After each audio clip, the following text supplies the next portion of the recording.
Have you ever wondered whether a curse can survive death? Not a story told to scare children, not an old superstition whispered in the dark, but a real curse, one so powerful that it follows a bloodline through 3 generations, forcing daughters to repeat the same horrific crime over and over again. A curse that turns mothers into murderers. A curse that waits patiently inside a mirror. And tonight, you are about to become the final victim of that curse. This story happened in Cần Thơ, and it begins with you. You are a woman named Ms. L. You work as a lawyer for a well-known law firm in Saigon. Your husband, Mr. T, is an electrical engineer working for a water treatment plant in Thursday Duke. Both of you come from wealthy families. Your parents are alive, healthy, and financially comfortable. Because of that, your wedding becomes one of the most talked about events among relatives and friends. The ceremony is held at a luxurious restaurant. Hundreds of guests attend. Everyone says the same thing. You and your husband are a perfect match. A beautiful couple.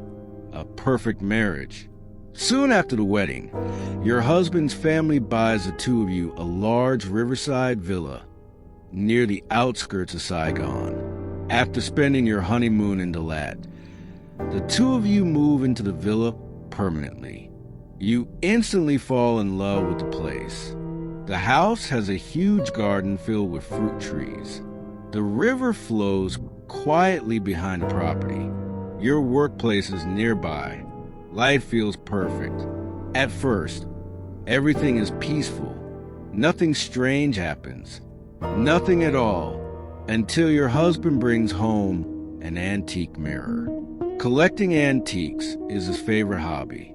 The more intricate the carvings are, the more he likes the item. Price never matters to him. If he likes something, he buys it. Among his newest purchases is a beautiful antique mirror mounted on an elaborately carved wooden frame. The moment you see it, you fall in love with it too. You insist on placing it inside your bedroom. Every day, you sit in front of it. Every day, you admire it. And slowly, something begins to admire you back. One night, Mr. T has to work an overnight shift. You are alone in the villa. The house feels unusually quiet. That night, while sleeping, you have a dream. In the dream, a young and beautiful woman appears beside your bed. She sits next to you. She smiles gently and begins talking to you as if she has known you your entire life. After a long conversation, she suddenly says something that freezes your blood. I am your real mother. You stare at her in confusion. The woman continues. The people who raised you are not your biological parents. They only adopted you. You try to speak, try to ask questions, but before you can, she says one final thing. If you don't believe me, ask them yourself. Then she vanishes. The next morning, you wake up remembering every detail of the dream. Still, you dismiss it. Just a strange dream. Nothing more. But the following night, she returns. And the night after that, she returns again. Every single night. The same woman. The same claim. The same haunting certainty. She insists she is your real mother. She insists your parents are not. At first, you ignore her. Then you become annoyed. Eventually, you become curious. What if she is telling the truth? The following Sunday, you visit your mother. While helping her in the kitchen, you casually ask, Mom, am I really your daughter? The moment those words leave your mouth, her face changes. For a split second, fear flashes across her eyes. But she quickly forces a smile. What nonsense is that? Who told you such ridiculous things? Then she immediately changes the subject. She refuses to discuss it. No matter how much you want answers, You don't press further. You don't want to upset her. But after that day, the dreams continue. Every night, without fail, the mysterious woman keeps appearing, keeps insisting, keeps begging you to believe her. Finally, you decide to ask the one person who might know the truth, your nanny, the woman who raised you from infancy, the woman who cared for you like a second mother. She has never lied to you, not once. When you visit her, you ask directly, "Please tell me the truth. Am I really my parents' biological daughter?" The old woman immediately turns pale. Her hands tremble. She stares at you. Who told you that? You refuse to answer. Instead, you ask again, "Am I adopted?" The nanny lowers her head. For a long moment, she says nothing. Then she sighs.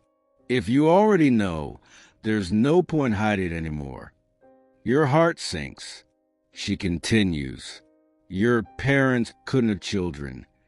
One day, your father returned home from a business trip carrying a baby girl. That baby was you. You struggle to breathe. The nanny goes on. He said he received you from a poor woman in Cần Thơ who had too many children and couldn't afford to raise another one. That's all I know. I was only responsible for taking care of you. I never asked any questions. The room falls silent, but your mind races. For the first time, you have a clue, a real clue. Your origins lead back to Cần Thơ, and unlike most people, you know exactly how to investigate. As a lawyer, you have access to records and procedures that others don't. So a few days later, you take leave from work. You tell your husband you are traveling for business. Then you leave for Cần Thơ. The moment you arrive, you head straight to the courthouse. After explaining your situation, you obtain old records related to children who were given away around 23 years ago. The process takes hours, maybe longer. Eventually, a list appears before you, a list containing names of parents who surrendered children and names of those who received them. You scan the pages carefully, line after line, name after name, until suddenly you find your father's name. Right beside it is the name of a woman who gave away a baby girl. Your eyes lock onto the name, Mrs. L, and according to the records, she is your biological mother. But that is not the worst discovery, not even close. Because buried deeper inside the documents is another horrifying truth. Your biological mother was a death row prisoner. She was convicted of murdering her husband. When she became pregnant while awaiting execution, authorities postponed her sentence until after the child was born. You were born inside a prison cell. And shortly after giving birth, your mother was executed.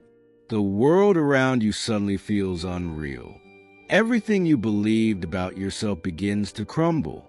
The family you knew, your identity, your past. Nothing feels certain anymore. By the time you return to Saigon, your heart feels empty. The desire to find your roots is gone. All you want is to forget, to move on, to pretend none of this ever happened. But that night, the woman returns. And this time, she is ready to tell you everything. That night, after returning from Cần Thơ, you fall asleep exhausted. The moment your eyes close, the dream begins again. You find yourself standing in darkness. The woman appears before you. For the first time, she no longer hides anything. Her face looks sad, tired, as if she has been carrying a burden for decades. Then she speaks. Now you know who I am. I am your mother.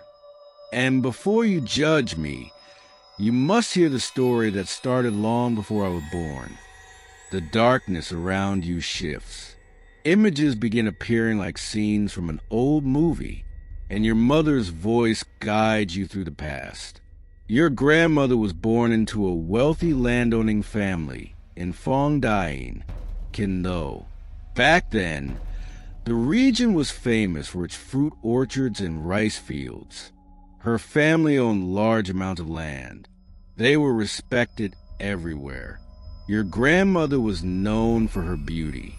Her skin was fair. Her features were delicate. People often said she looked like a flower blooming among the rivers and gardens of the Mekong Delta. Because she was the daughter of a wealthy family, she was allowed to study in town. And during one New Year's celebration, everything changed. At a grand dance party, she met a handsome young gentleman. He was charming, educated, the son of an influential official. The moment they met, they fell deeply in love. Their romance developed quickly. Before long, the young man's family came to ask for her hand in marriage. The wedding was arranged, and your grandmother left her family home to live with her husband. For the first 2 years, life seemed perfect. The couple loved each other deeply. They were happy, or at least that was what she believed. Then things started changing, slowly at first. Your grandfather began spending more time with his friends. He stayed out late, drank heavily, ignored his wife. At first, your grandmother tried to be patient. She spoke gently. She tried to advise him. She hoped he would change. But nothing worked. The more she begged, the worse he became. Soon he was gambling, drinking, chasing women, returning home only to insult her. Sometimes he beat her. Sometimes he humiliated her. Every day became another nightmare. Desperate, she sought help from her mother-in-law. But the older woman only defended her son. He's a man. Men have needs. Having several women is normal. Stop complaining. Those words shattered whatever hope remained.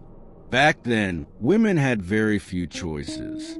Leaving a husband would bring shame upon the entire family. Returning home would only disgrace her parents. So she endured, day after day, year after year, trying to survive, trying to save a marriage that was already dead. Then one day, she discovered she was pregnant, 3 months pregnant. At first, she was overjoyed. She believed the child might change everything. Maybe fatherhood would make him responsible. Maybe the baby would save their family. That night, she waited eagerly for her husband to return home. She planned to tell him the wonderful news. When he finally arrived, he was drunk. His body reeked of alcohol. Still, she helped him. She cleaned his face, changed his clothes, put him to bed. Then she leaned close and whispered, "We're gonna have a baby." For a moment, silence filled the room. Then came his answer, a response that destroyed her heart. "I don't want a child. Having a kid right now will only make life more troublesome." Your grandmother sat there in shock and cried alone in the darkness. After that night, everything became worse, much worse. Your grandfather spent even less time at home. He openly brought women into the house, sometimes right in front of her, almost as if he enjoyed humiliating her. Many times she thought about ending her life. Many times she stood on the edge of despair. But whenever she thought about the baby growing inside her, she stopped. The child had done nothing wrong. The child deserved a chance to live. So she continued suffering, alone, powerless, broken. Meanwhile, every member of her husband's family sided with him. Nobody protected her. Nobody cared. She was completely isolated. Then came the final night, the night that changed everything. Your grandfather returned home drunk again. This time he was furious. He cursed her, insulted her, beat her. Then he screamed that he would replace her with another woman. He told her to leave the house, to disappear. After shouting those words, he collapsed onto bed and fell asleep, as if nothing had happened, as if he had not just destroyed another human being. Your grandmother sat there crying. The humiliation, the loneliness, the years of suffering. Everything crashed down on her at once. She felt trapped, cornered, abandoned by everyone. And for the first time, death no longer frightened her. In her mind, there seemed to be only one escape. If she died, the pain would end. But before she died, she wanted him to die first. A twisted thought formed inside her broken heart. Perhaps in the next world they could finally be together. Perhaps beyond death there would be peace. Perhaps, late that night, she quietly walked into the living room. Hanging on the wall was an ancient sword, a family heirloom. The sword was said to date back hundreds of years. It was considered priceless. Her father-in-law displayed it proudly as decoration. Your grandmother took it down, returned to the bedroom, and slowly pulled the blade from its scabbard. The steel gleamed in the darkness. Sharp, cold, deadly. She stared at her sleeping husband for a long time, thinking, hesitating, fighting herself. Then finally, she raised the sword above her head and drove it straight into his chest. Blood exploded across the bed. Your grandfather's eyes opened for only a second. Then he died, just like that. The room fell silent. Your grandmother stared at the blood, stared at the body, then collapsed unconscious. When she woke again, terror replaced rage. She no longer wanted to die. She no longer had the courage. All she wanted was to escape. Grabbing the sword, she fled into the night. She climbed into a small wooden boat and rowed desperately through the darkness. When she reached the middle of the river, she stopped. Without a word, she threw the murder weapon into the water. The sword vanished beneath the surface. Gone, or so she thought. Then she continued rowing toward her parents' house. For more than a day she traveled, exhausted, terrified, broken. But when she finally arrived, police officers were already waiting. They had found her. There was nowhere left to run. The moment your grandmother stepped onto the shore, she knew it was over. Police officers stood outside her parents' house waiting for her. Nobody spoke. Nobody needed to. The blood on her clothes told the entire story. She was arrested immediately and taken back to the provincial court. At trial, she confessed everything. She did not deny the crime. She did not try to defend herself. She simply accepted the punishment. The court sentenced her to death. Although investigators never recovered the ancient sword used in the murder, there was more than enough evidence to convict her. The verdict was final, execution. But there was one complication. Your grandmother was pregnant. She was carrying your mother. Because of that, the authorities postponed the execution until after the child was born. Months passed. She remained inside prison, waiting, counting the days, knowing exactly how her life would end. Eventually the day arrived. Inside a prison cell, she gave birth to a baby girl. Your mother, after the birth, the infant was handed over to your great-grandparents. Your grandmother was allowed only a brief moment to see her child. A single moment. Then they were separated forever. The next day, she was taken to the execution ground. Before the execution began, an officer asked whether she had any final words. Most people cried. Most people begged. Most people asked forgiveness. Your grandmother did none of those things. Instead, she stood proudly.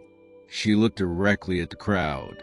Among the spectators stood members of her husband's family, the family she blamed for everything, the family she believed had helped destroy her life.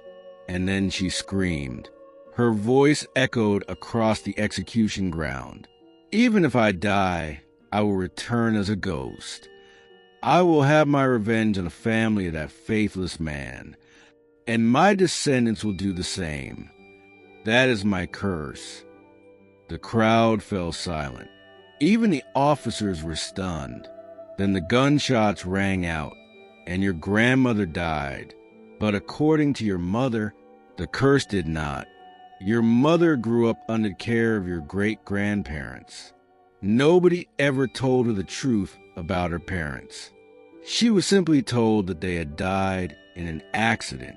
As she grew older, she became famous for her beauty, just like her mother before her. Your great-grandparents, haunted by the tragedy of the past, refused to let her study far from home. They wanted to protect her. They hoped a quieter life would keep history from repeating itself. But fate had already begun moving. Young men from wealthy families frequently visited. Many wanted to marry her. Eventually, she fell in love with one of them, a handsome young man from a prosperous family. That man would later become your father. The two married, and for a while, life seemed happy, very happy. Then a deadly epidemic swept through the region. Many people died. Among them were your great-grandparents. Suddenly, your mother was alone. The only family she had left was her husband's family. She devoted herself to caring for her mother-in-law. Meanwhile, your father spent more and more time away from home. Every morning he left. Every night he returned late. Whenever she asked where he had been, he always gave the same answer. I was helping with work. Your mother believed him. She had no reason not to. Then she became pregnant with you. Everyone was delighted. Your grandfather bought medicine and nutritious food. Your parents prepared clothes for the baby. For the first time in years, your mother felt truly happy. She believed she finally had the family she had always wanted. Then the dreams began. One night, while sleeping, she saw a woman standing beside her bed. The woman introduced herself. I am your real mother. Your grandmother had returned. From that night onward, she appeared again and again, every night, without fail. At first, she simply spoke about the past. She told stories of her suffering, her betrayal, her pain, but eventually her visits became darker, more disturbing. She began repeating the same message. Never trust men. They are all liars. They all betray. They all deserve to die. Your mother argued with her. She defended your father. She insisted he loved her. She insisted he was faithful. But your grandmother only smiled, a cold smile. Then she said, "Just wait. You'll see." Night after night, she told your mother about the curse she had spoken before her execution. Night after night, she reminded her daughter that the curse must continue. Finally, one evening, your grandmother said something terrifying. The time has come. You must carry out my curse. Your mother was horrified. She refused. She cried. She begged. But your grandmother's influence grew stronger every day. It felt less like persuasion and more like hypnosis, like an invisible force slowly crushing her will. At that time, she was already 5 months pregnant with you. Her stomach was growing larger. Everyone focused on preparing for the baby's arrival. Nobody realized what was happening inside her mind. Meanwhile, your father continued disappearing every evening. No one knew where he went. And every night, your grandmother returned, whispering, persuading, manipulating.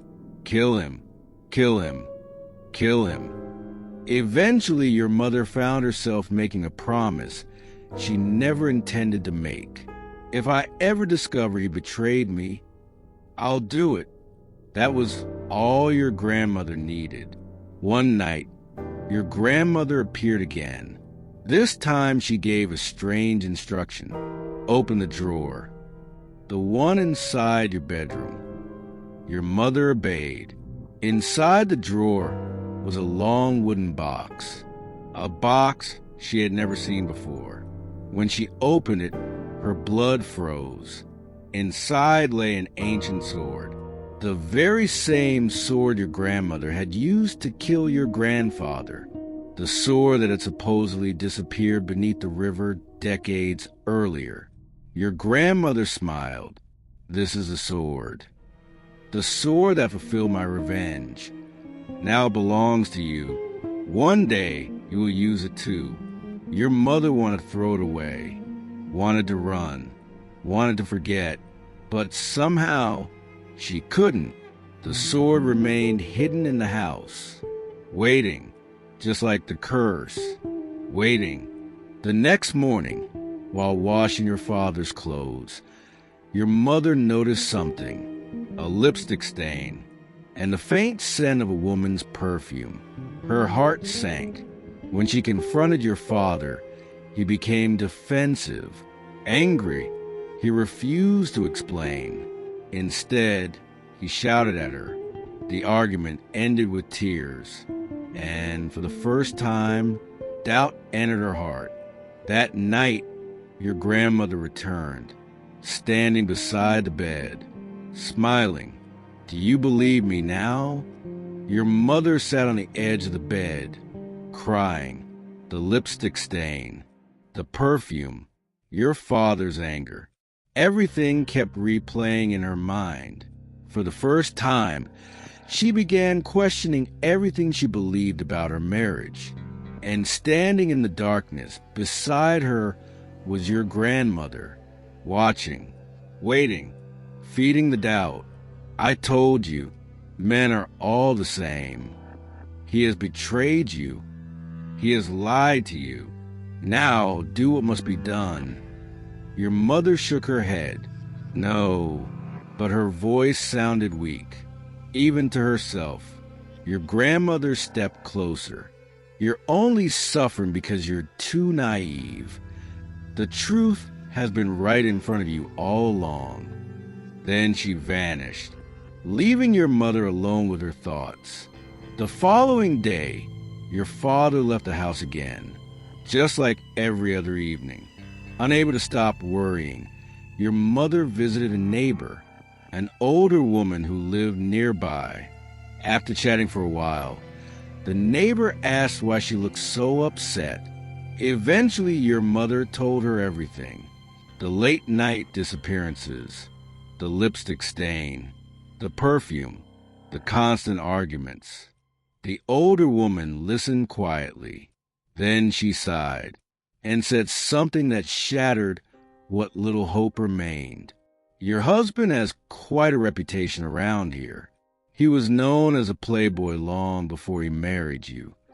That's why he chose a wife from far away. Most local girls already knew what kind of man he was. Your mother's face turned pale. The neighbor continued. He drinks. He gambles. He chases women. People have been talking about it for years. I feel sorry for you. You're too innocent. Every word struck like a knife. When your mother returned home that day, She felt completely broken. Late that night, your father finally came home. His clothes were messy. His body smelled strongly of alcohol. He staggered through the door. Concerned despite everything, your mother tried helping him, but he exploded with anger. What? You want me dead? Is that what you're hoping for? Then he laughed cruelly, a laugh your mother would never forget. You don't know anything. You're nothing, just some orphan nobody wanted. If I had known what kind of woman you were, I would have never married you. The words struck harder than any slap. Your mother stood frozen, unable to speak, unable to move. Eventually, your father collapsed onto the bed and passed out, drunk, unconscious, just like your grandfather had all those years ago. While changing his clothes, your mother noticed something inside one of his pockets, a photograph. She pulled it out. The picture showed a young woman wearing revealing clothes. Written on the back were 3 words, "To my beloved." At that moment, whatever remained of her face shattered. The tears came immediately, and through those tears, she heard a familiar voice, a voice whispering beside her ear, "Your grandmother. Now do you understand?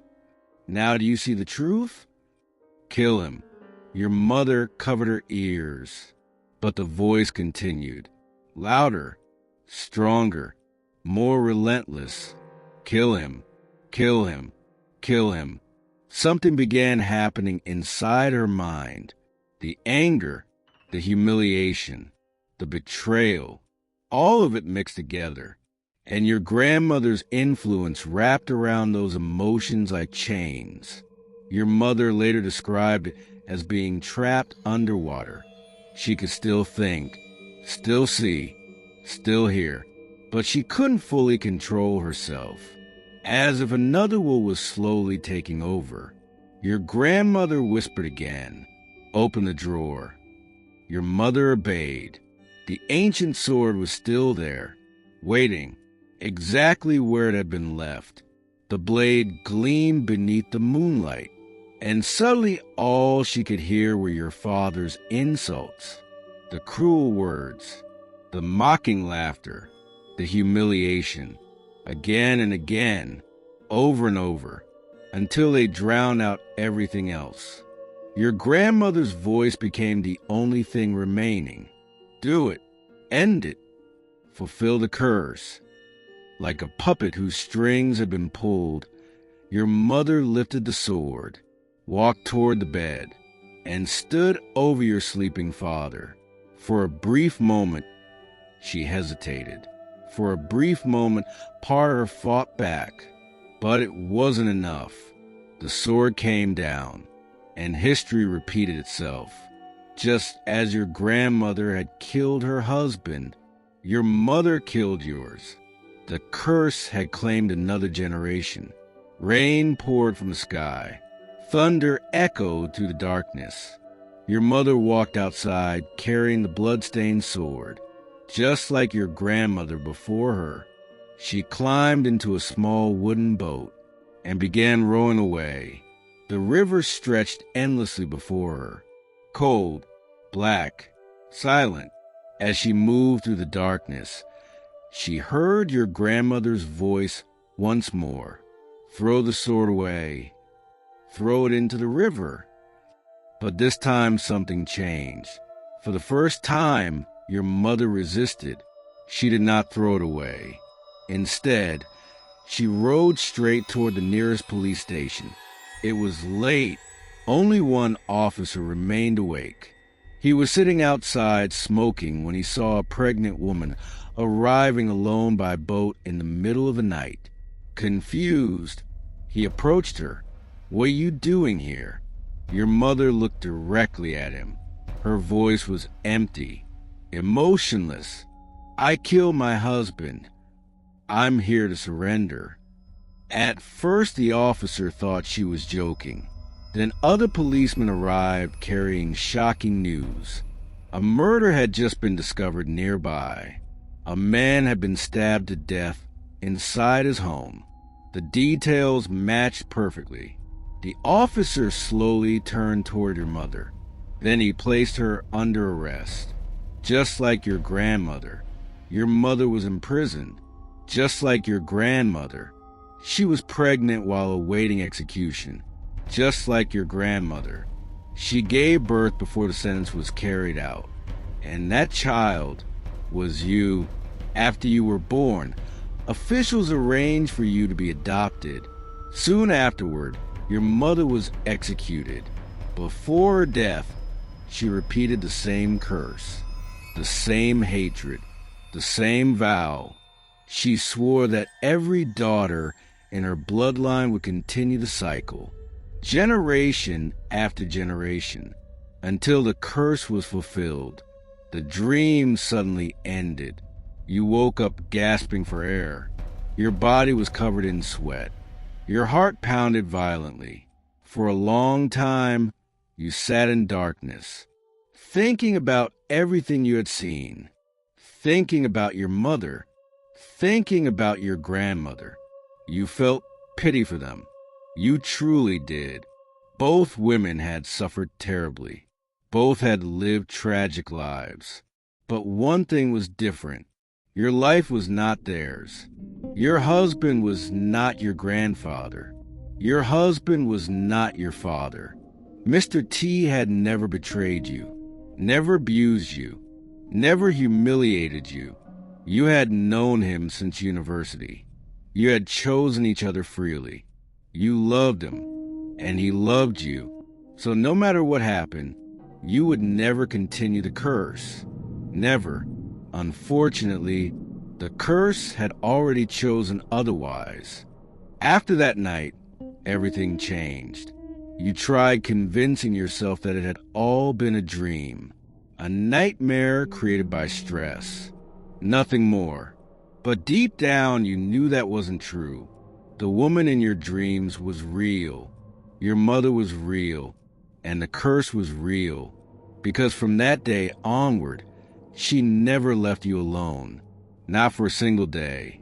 At first, she only appeared in your dreams.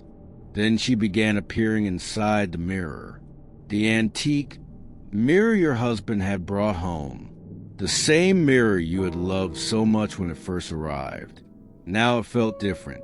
Wrong. Every time you sat down to do your makeup, you could see her reflection standing behind you, watching, waiting, whispering. At first, her voice was gentle. My daughter, you know what you must do.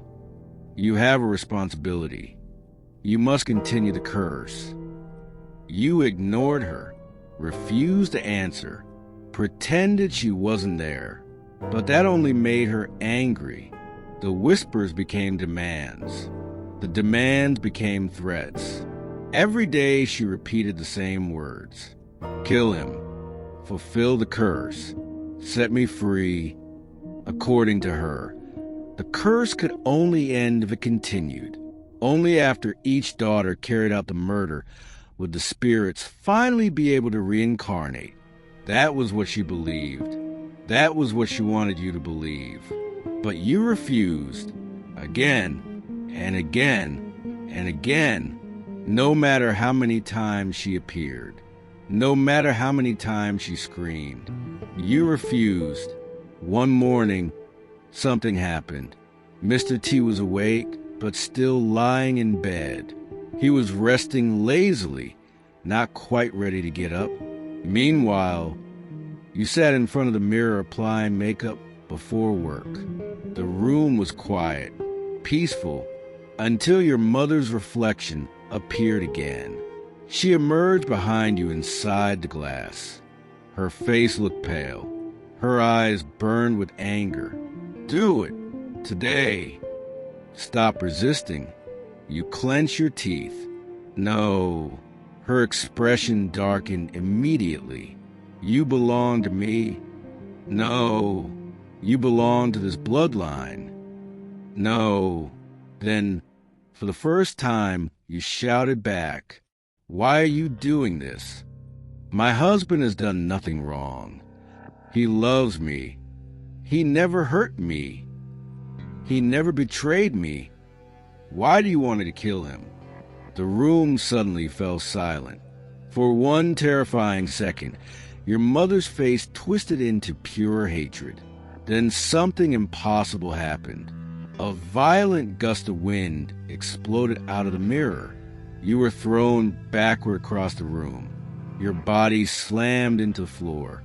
The force was so powerful that you couldn't breathe. Mr. T immediately jumped out of bed. "Lon!" He rushed toward you, helped you up, then looked directly at the mirror and saw her.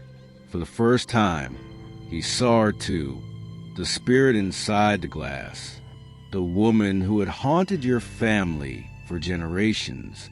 Your husband pointed at the mirror, his voice filled with anger. "Leave us alone. She's your daughter. Why are you destroying her life?" The spirit's eyes turned bright red. Her face stretched into something inhuman, something monstrous, something no longer resembling a human being. She screamed, a sound that shook the room. "You men are all the same. All of you are liars.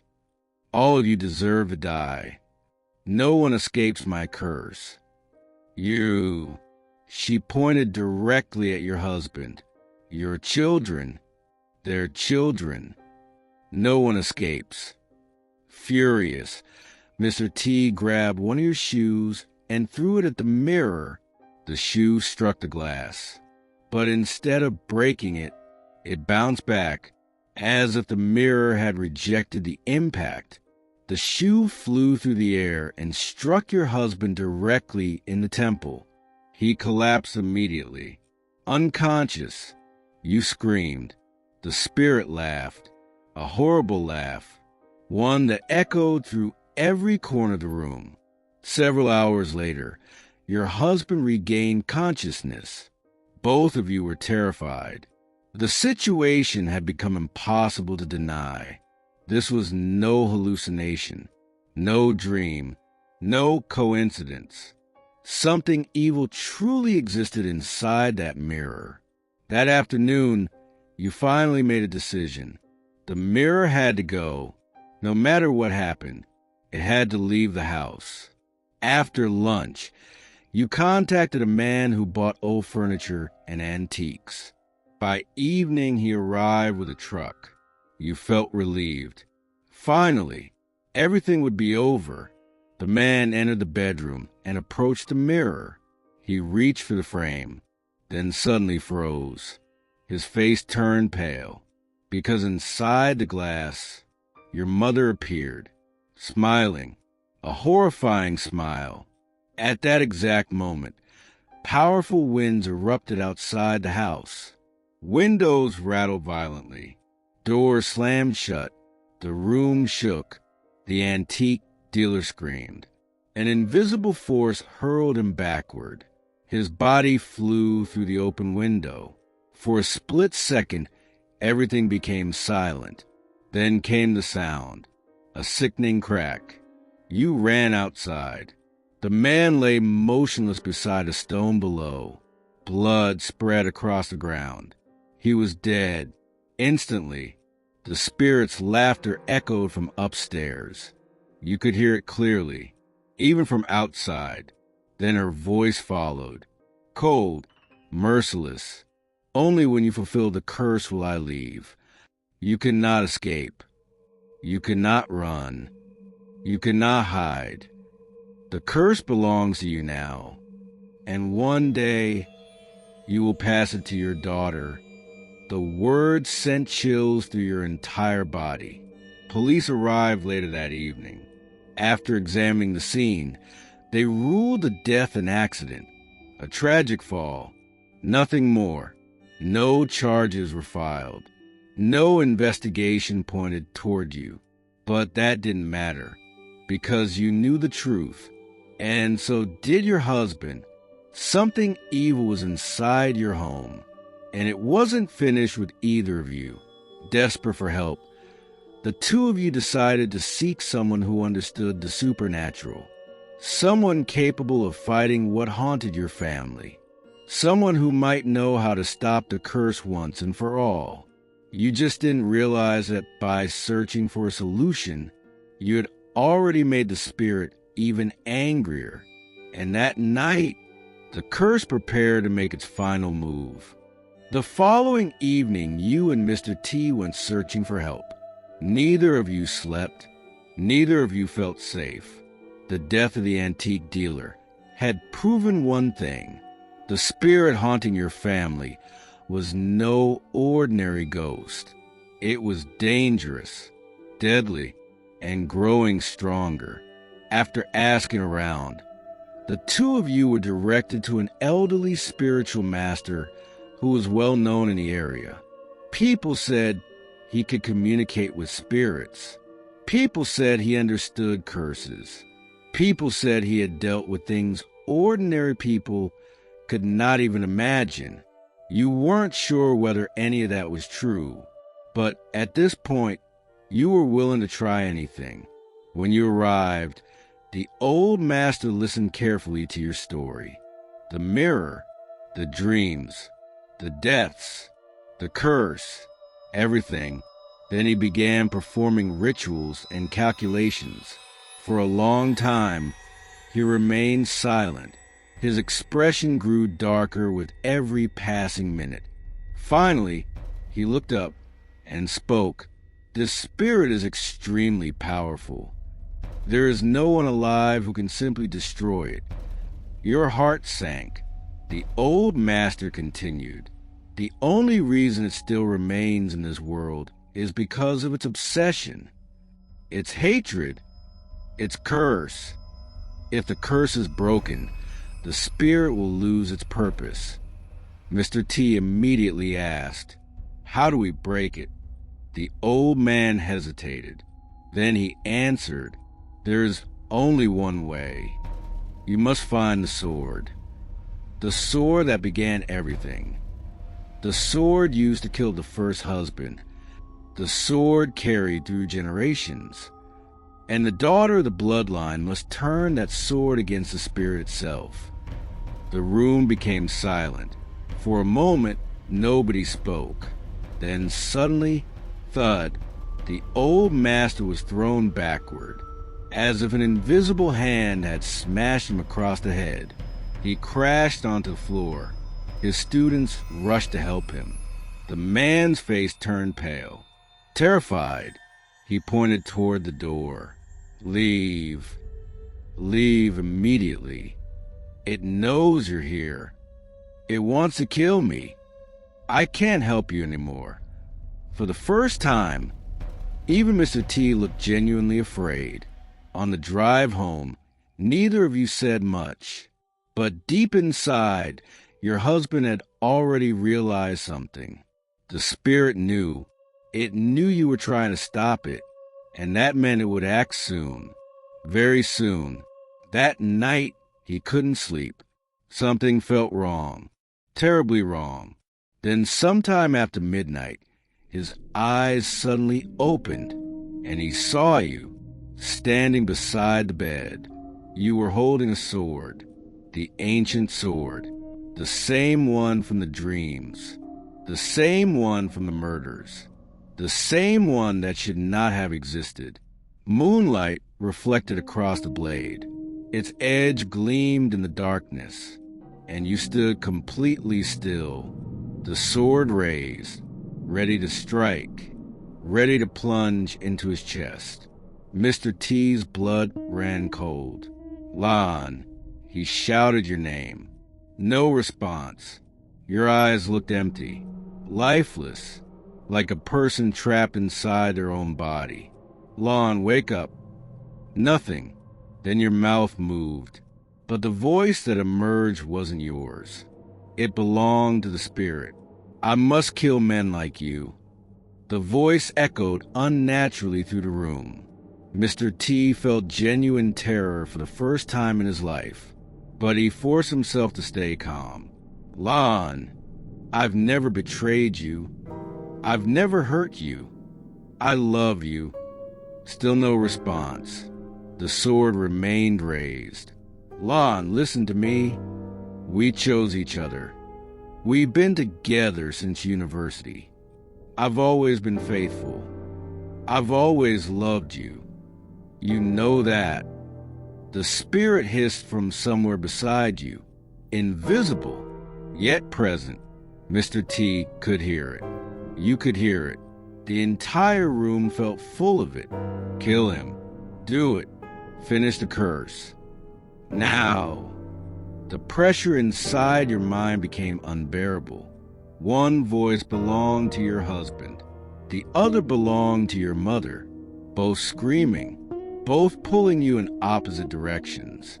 Your husband continued talking, desperately. Lon, what about our child? What about our family? If you do this, the curse wins. Our baby becomes the next victim. Those words struck something deep inside you. For a moment, the fog surrounding your mind cracked. The sword trembled in your hands. The spirit screamed, "No! Kill him!" The room shook violently. Windows rattled. The mirror in the corner began vibrating. The spirit's face emerged inside the glass. Twisted, monstrous, furious. And then you remembered something. The old master's words. The sword, the spirit, the curse. Suddenly everything became clear. The sword wasn't meant for your husband. It was meant for her. The spirit appeared beside the mirror, shrieking, screaming, ordering you to kill.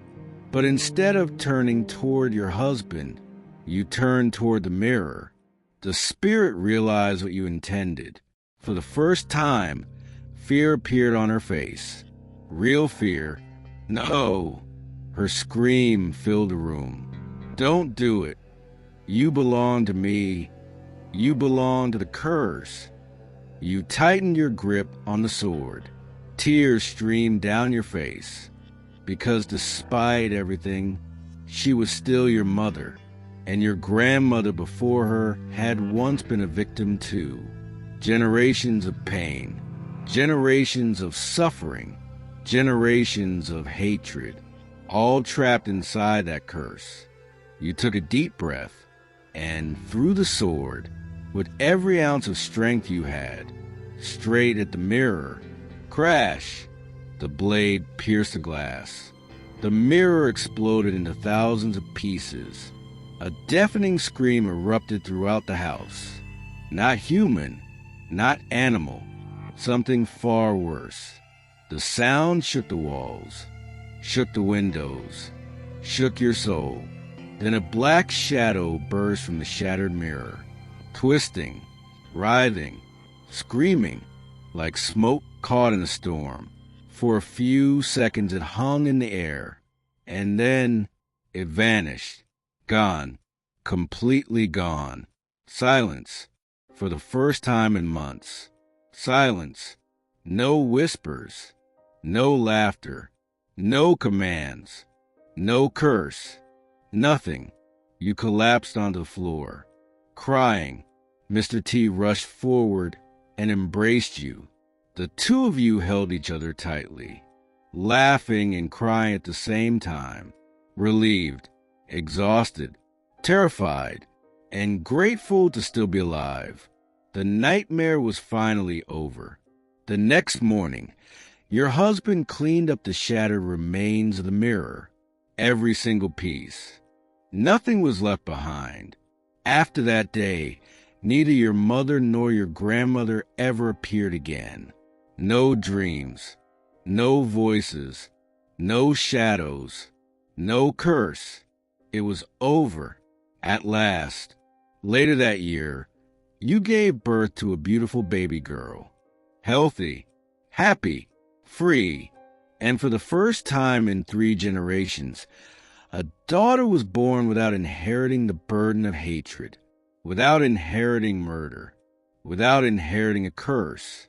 2 years later, another child joined the family. Your home became filled with laughter instead of fear. Life finally moved forward. Even so, you never forgot your mother or your grandmother. You understood their pain.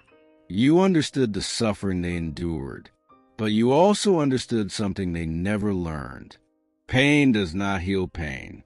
Hatred does not heal hatred. And revenge never truly ends a curse. It only passes it to the next generation until someone finally chooses to stop it. And that person was you.